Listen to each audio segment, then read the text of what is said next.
think it was in 2003 or four, Greece came in. Let me check.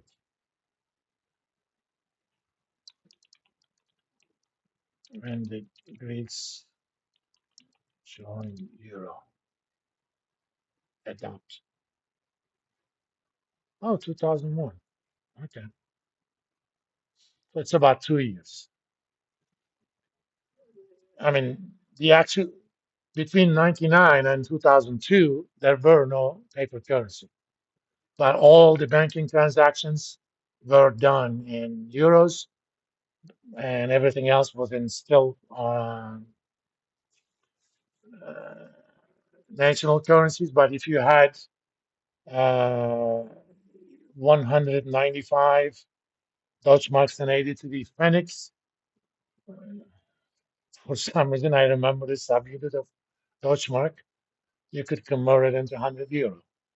And similarly, if you had 200 Portuguese escudos, that was €1, something like that.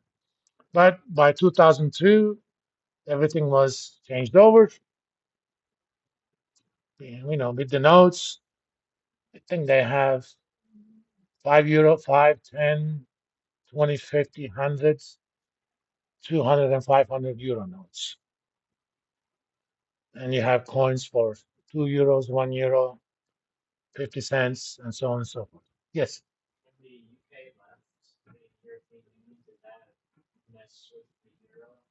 No, because UK was not in Euro to begin with. So if tomorrow Denmark exits European Union, nothing will happen to Euro because DKK is not in. I mean, Denmark is not part of Euro. I mean, ripple effect in the sense that pound lost value. I mean, let's look at what happened to pound around that time.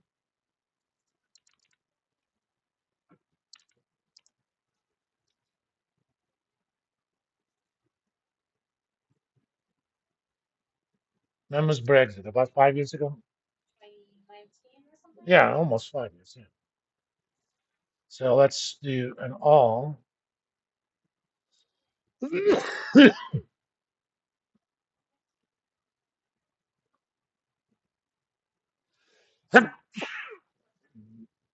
But remember, Brexit was also in the kind of works. Uh, yeah.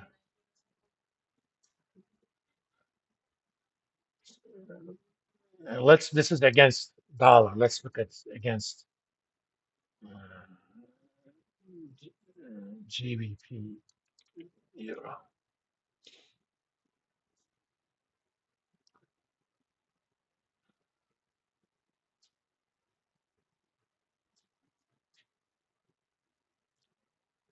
So about similar, but they did lose a lot of value.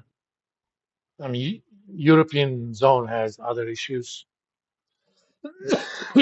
especially with COVID and stuff. Yeah. And if you think about it, 2019, end of 2019, it was about 118. After Brexit passed, it was 110. Between countries that are economically similar, that's a lot of movement in exchange rates. I mean, if you knew that kind of move was going to happen, you could have bought a short dated way out of the money option. You could have converted $10 into thousands within a month or so with that kind of movement because the implied volatilities are very small. We'll talk about those when we come to options. And later on, other countries joined EU. Not all of them were in euro. In fact, let's look at it. Poland is not in euro yet.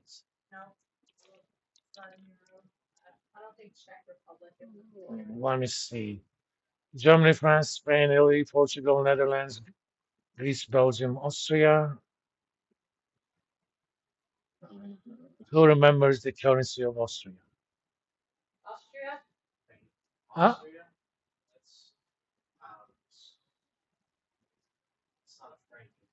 No, I don't remember it myself either. Let's see, what was Austrian currency? Shilling. Okay, I remember it now. We call that shilin in Turkish. Ireland, Slovakia, Slovenia, Finland, Cyprus, Malta, Luxembourg, Lithuania, Monaco, Montenegro, Kosovo. These are not necessarily EU members, but they use it. I don't think Czech Republic is there. Yeah, yeah. Czech Republic.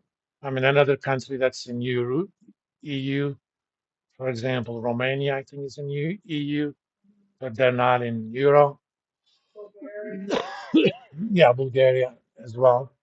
But certain countries, I mean, countries like Bulgaria and Romania, they don't qualify because of the economic criteria. But certain countries chose not to be. Sweden, Denmark, Britain before their exit, and that's proved rather helpful later on. Because remember, it's even worse than ERM. Once you have euro, you don't have your own monetary policy, period, and you have no option to devalue yourself.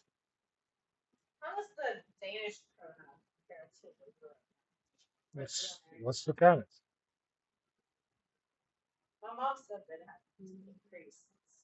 Let's find out.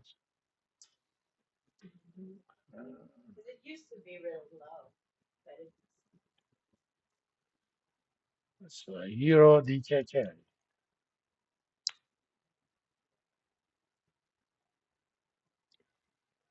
This is value of €1 in Danish currency. So when this number goes up, Danish kroner is losing value. So over the last 5 years, it did lose value, but not by too much. It's relatively stable. 743 versus 745. Maybe in 2020, it's a little bit higher. But remember, Danish economy is very similar to German economy. If you know anything about geography, a big portion of the land, the continental portion of Denmark is right next to Germany, the peninsula of Jutland. And then, even Copenhagen is very close in the island of Zeeland. So if you ever thought, where is the old Zealand?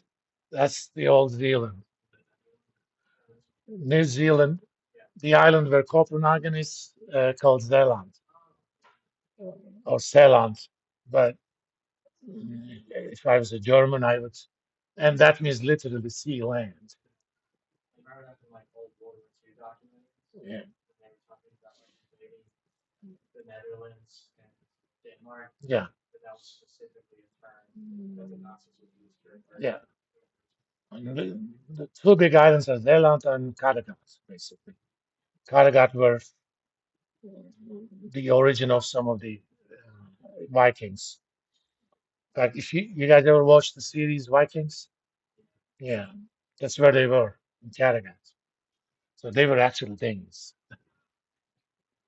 That's why the British called them the Danes.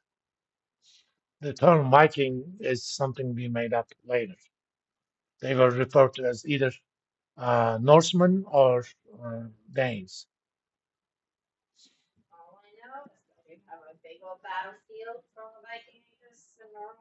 Yeah. From the days of the uh, Norway being a kingdom, being independent from the Danish Empire after Knut. This is about early 11th century, a little bit before the Normans invaded England.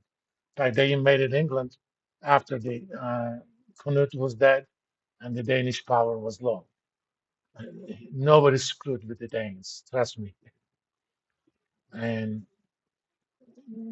The name is probably historical accident. If you watch the show, the main guy is a guy named Ragnar Lothbrok, and he has a brother called Rollo. Rollo actually goes to France with an arm, and they want to, take Paris. At that time, Paris was an island on the Seine River. They try to get it, but they can't. French basically tell them, okay, at some point they're going to do it. So they tell them, how about we give you the north of France? So Vikings were everywhere because they had the better uh, battle tactics and naval technology those days. Oddly enough, a lot of the Roman knowledge on the battle formations was lost after so-called barbarians uh, ended the Roman or the western part of the Roman Empire. You guys, you have a negative connotation to the term barbarian now. Do you know what barbarian literally means in those days? Not Roman. It didn't matter where you're from. If you were not Roman or Greek, you were barbarian.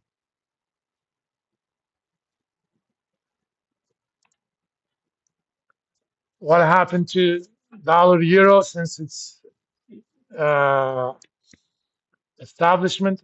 One of the reasons the euro is quoted using the direct format because at that point, value of 1 euro was higher than US dollar. And at that point, other than some minor currencies, the only currency that had that property was British pound. So they said, we're going to do it that way. Value of 1 euro in terms of dollars. Originally, when it first came out, it was slightly below 120. I think it was 119. I was a trader in the market at that point.